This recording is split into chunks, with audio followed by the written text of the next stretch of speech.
Hello friends, हमने class 10th का chapter first chemical reactions and equations start किया था, जिसमें हमने अब तक पढ़ा है कि केमिकल रिएक्शंस किसे कहते हैं, केमिकल रिएक्शंस क्या होता है। दूसरा हमने पढ़ा रिएक्टेंट्स क्या होते हैं और तीसरा हमने पढ़ा प्रोडक्ट्स क्या होते हैं। फर्स्टली हम केमिकल रिएक्शंस की बात कर लेते हैं, जिसमें हमारा रिएक्टेंट किसी केमिकल चेंज के द्वारा प्रोडक्ट में कन्वर्ट हो जाता है। रिएक्टेंट वो होता है जो हम इनिशियली सब्सटेंस लेके चलते हैं केमिकल रिएक्शंस कराने के लिए, और प्रोडक्ट जो होता है वो हमारा बाद में बनता है रिएक्शंस कराने के बाद। उसके बाद हमने पढ़ा था कैरेक्टरिस्टिक्स ऑफ केमिकल रिएक्शंस क्या होती हैं। कैरेक्टरिस्टिक्स ऑफ केमिकल रिएक्शंस हमारे पास चार थी: change in colour, change in state. Characteristics of chemical reactions की बात कर लेते हैं। फर्स्ट थी चेंज इन स्टेट, यानी कि सॉलिड से लिक्विड में कन्वर्ट हो जाए, लिक्विड से गैस में कन्वर्ट हो जाए। इवोल्यूशन ऑफ गैस, गैस का निकलना। फॉर्मेशन ऑफ प्रेसिपिटेट, यहाँ तक हमने पढ़ा change in state, evolution of gas, formation of precipitate, change in colour,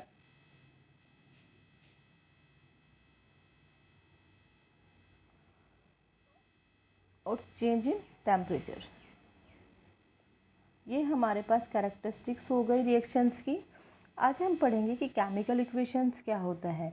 जब हम किसी रिएक्शंस को सिंबल्स और फॉर्मूले की हेल्प से रिप्रेजेंट करते हैं, उसे हम केमिकल रिएक्शंस कहते हैं। हम यहाँ पे एक उदाहरण दिया गया है कि जिंक जो मेटल है उसका सल्फ्यूरिक एसिड के साथ रिएक्शन कराया गया है, तो हमारे पास जिंक सल्फेट प्लस हाइड्रोजन बन रहा है।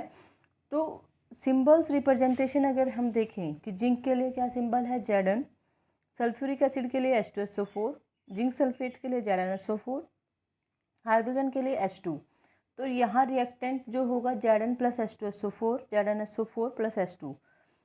जब सब्सटेंस जो कंबाइन होकर रिएक्ट कर रहे हैं उन्हें हम रिएक्टेंट कहेंगे, जो न्यू सब्सटेंस प्रोड्यूस हो रहे हैं रिएक्शन में उन्हें प्रोडक्ट कहेंगे। दो रिएक्टेंट और प्रोडक्ट के बीच में, अगर दो रिएक्टेंट या प्रोडक्ट हैं उनके बीच में हम प्लस साइन लगाते हैं, और एरो का साइन हम राइट हैंड साइड रिएक्शंस को फॉरवर्ड करने के लिए दिखाते हैं। अब आता है बैलेंस केमिकल इक्वेशंस और unbalance chemical equations. Balance chemical equations होती हैं जिसमें इक्वल नंबर ऑफ एटम्स होते हैं डिफरेंट एलिमेंट्स के।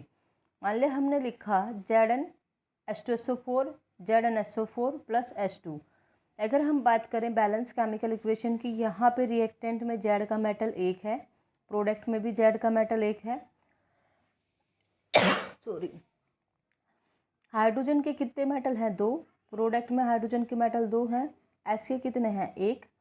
इधर भी एस का एक है। ओ के कितने हैं, 4, तो उधर भी 4 हैं।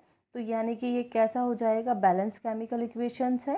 अनबैलेंस केमिकल इक्वेशंस भी होती हैं जिसमें अनइक्वल नंबर ऑफ एटम्स होते हैं, दो या दो से ज़्यादा सब्सटेंस के। अगर हम यहाँ पे एग्जांपल्स देखें तो H2 प्लस O2 H2O।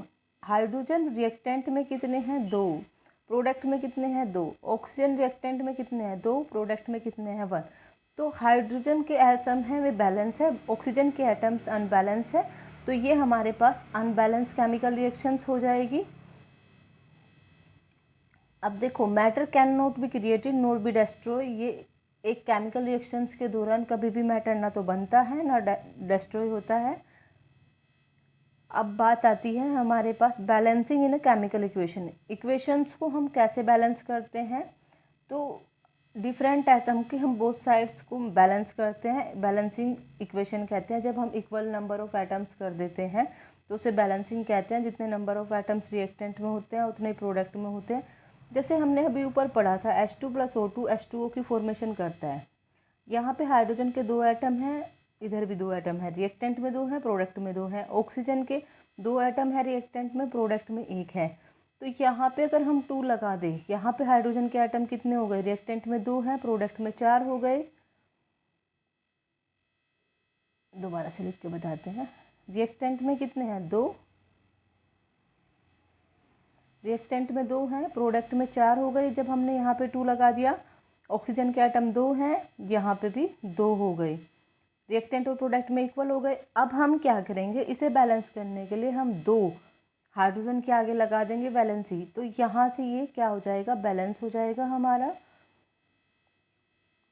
देखो 2H2 + O2 2H2। अब यहाँ पे जो नंबर ऑफ हाइड्रोजन एटम है 4 है, प्रोडक्ट में भी 4 है, नंबर ऑफ ऑक्सीजन एटम 2 है, प्रोडक्ट में भी 2 है। अब हम किसी इक्वेशंस को मोर इन्फॉर्मेटिव कैसे बना सकते हैं, हम क्या कर सकते हैं कि किसी भी इक्वेशन को मोर इन्फॉर्मेटिव बनाने के लिए हम फिजिकल स्टेट उसकी मेंशन कर सकते हैं। फिजिकल स्टेट मेंशन कर सकते हैं कि हमने कोई रिएक्टेंट और प्रोडक्ट बनाया है। अगर रिएक्टेंट हमारा लिक्विड में है तो हम नीचे L मेंशन कर सकते हैं, प्रोडक्ट गैस में है तो G मेंशन कर सकते हैं। दूसरा हम क्या कर सकते हैं, हीट चेंज, एंडोथर्मिक है, एक्सोथर्मिक है, ये लिख सकते हैं। और कौन कौन सी कंडीशन के दौरान हमारे रिएक्शंस का चेंज होगा ये हम मेंशन कर सकते हैं। तो किसी भी इक्वेशंस को मोर इन्फॉर्मेटिव बनाने के लिए हम क्या कर सकते हैं, by indicating the physical state of the reactant and products, हम रिएक्टेंट एंड प्रोडक्ट की फिजिकल स्टेट मेंशन कर सकते हैं। By indicating the heat change taking place in the reactions, by indicating the condition under which the reaction take place. अगर हम physical state की बात करें, जैसे यहाँ पे रिएक्शन दिया हुआ है Zn + H2SO4 plus equal to जो हमारी रिएक्शंस प्रोसीड हो रही है zinc sulphate plus hydrogen gas. Zinc जो मेटल है हमारे पास क्या है, सॉलिड। H2SO4 क्या है हमारे पास, एक्वस फॉर्म होता है। ZnSO4 जो है ये भी एक्वस की फॉर्म होगा, और हाइड्रोजन क्या है, गैस है। तो इस प्रकार अगर हम लिख देंगे तो ये जो हमारी रिएक्शंस है ये मोर इन्फॉर्मेटिव हो जाएगी। कैल्शियम हाइड्रोक्साइड एक्वस लेंगे, कार्बन डाइऑक्साइड गैस लेंगे, CaCO3 सॉलिड हो जाएगा और वाटर हो जाएगा लिक्विड। तो यहाँ पे वाइट प्रेसिपिटेट बनेंगे हमारे कैल्शियम कार्बोनेट के। इस तरह रिएक्शन क्या हो जाएगा, मोर इन्फॉर्मेटिव। अगर हम हीट चेंज दिखाएं, heat change carbon plus oxygen C + O2 = CO2 + heat, यहाँ पे हीट निकल रहा है, हीट प्रोड्यूस हो रहा है। जिन रिएक्शन के दौरान हीट प्रोड्यूस होता है, हीट निकलता है, उन्हें हम एक्सोथर्मिक कहते हैं। हीट इवोल्व होता है तो उसे हम कहते हैं एक्सोथर्मिक। और अगर रिएक्शन के दौरान हीट नहीं निकलता, हीट लिया जाता है रिएक्शन को पूरा कराने के लिए, तो हम एंडोथर्मिक कहते हैं। एक्सोथर्मिक रिएक्शंस का जो एग्जांपल है, नेचुरल गैस अगर बर्न होती है ऑक्सीजन की प्रेजेंस में तो वो एक एक्सोथर्मिक रिएक्शन है। मीथेन है, CH4 + 2O2 = CO2 + 2H2O, heat energy निकलती है। Burning of natural gas is an exothermic process. जितने भी कंबशन रिएक्शंस हैं वो सारी एक्सोथर्मिक हैं। अब बात कर लेते हैं, during the respiration glucose combine with oxygen in the cell of our body to form carbon dioxide along with the production of energy. यानी कि अगर हम बात करें, रेस्पिरेशन एक एक्सोथर्मिक प्रोसेस है। ये क्वेश्चन आपसे एज इट इज़ नीट वगैरह के एग्जाम में भी पूछा जा सकता है, और यहाँ से आपका डायरेक्ट क्वेश्चन बन जाता है थ्योरेटिकल।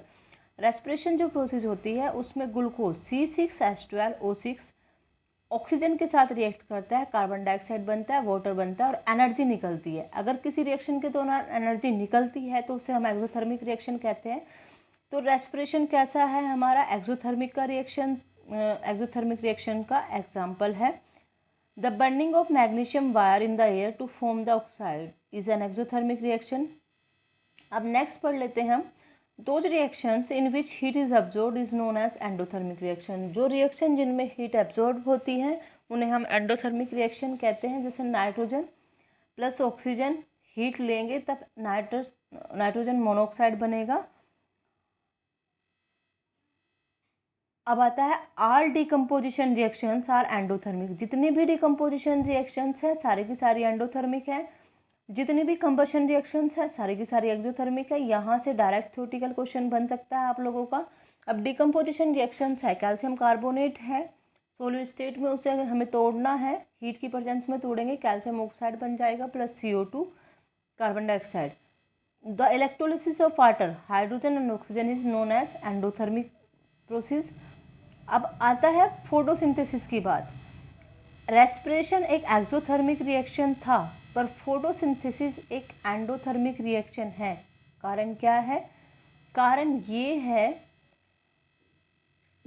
है अगर हम रिएक्शंस कराते हैं फोटोसिंथेसिस में, CO2 plus water H2O sunlight और क्लोरोफिल की प्रेजेंस में हमारा क्या देगा? Glucose plus oxygen. यहाँ पे सनलाइट यानी कि हीट एनर्जी एब्जॉर्ब हो रही है प्रोडक्ट फॉर्मेशन के लिए, तो इसलिए ये कैसी प्रोसेस है? एंडोथर्मिक रिएक्शंस है। रेस्पिरेशन एक एक्सोथर्मिक रिएक्शन था, फोटोसिंथेसिस एक एंडोथर्मिक रिएक्शंस है। Important examples on writing balance chemical equation. First step है हमें केमिकल रिएक्शंस को वर्ड्स की फॉर्म में लिखवाना, फॉर्म ऑफ वर्ड्स इक्वेशंस, और उसको हमेशा लेफ्ट साइड में हम रिएक्टेंट लिखेंगे और राइट साइड में हम प्रोडक्ट लिखेंगे। दूसरा, उसके बाद हम उनके सिंबल्स और फॉर्मूले लिखेंगे। उसके बाद हम उन्हें मल्टीप्लाई की कितना लेफ्ट साइड में है कितना राइट साइड में है उसके हिसाब से, और लास्ट में हम उनकी फिजिकल स्टेट मेंशन करेंगे। Write the balance chemical equation of the reaction methane burns in oxygen to form carbon dioxide and water. अब कर लेते हैं हम। मीथेन ले लिया हमने, मीथेन लिया, राइट साइड में प्लस ऑक्सीजन, कार्बन डाइऑक्साइड और वाटर की फॉर्मेशन बनी। हम बैलेंस केमिकल इक्वेशन लिखना है CH4 plus O2 converted CO2 plus water. यहाँ पे अगर स्टेट मेंशन करें हम वाटर, ये लिक्विड हो जाएगा, ये गैस हो जाएगा, ऑक्सीजन गैस है और ये हमारे पास ये भी गैस है। अब बात कर लेते हैं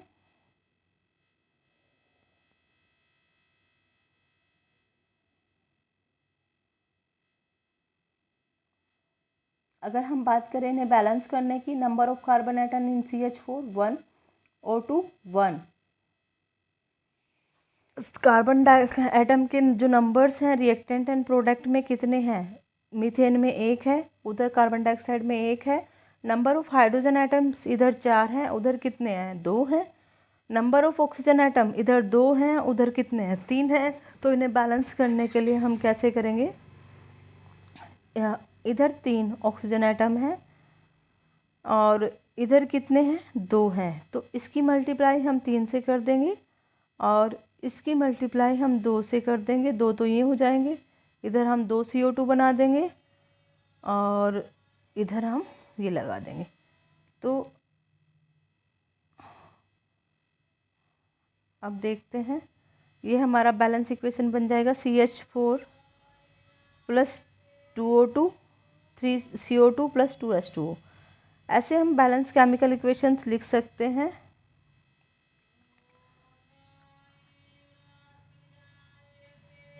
यहाँ तक आपको समझ आ गया होगा और ये आपके लिए काफ़ी हेल्पफुल भी होगा। क्यों कुछ प्रॉब्लम्स हैं जो आपको लगानी है ताकि आपकी क्या हो जाए, केमिकल रिएक्शंस लिखने में आपको आसानी हो जाए और आपको प्रैक्टिस हो जाए। उसके बाद कुछ क्वेश्चंस आंसर आएंगे, तो ये हम अगली वीडियो में कराएंगे। Thank you.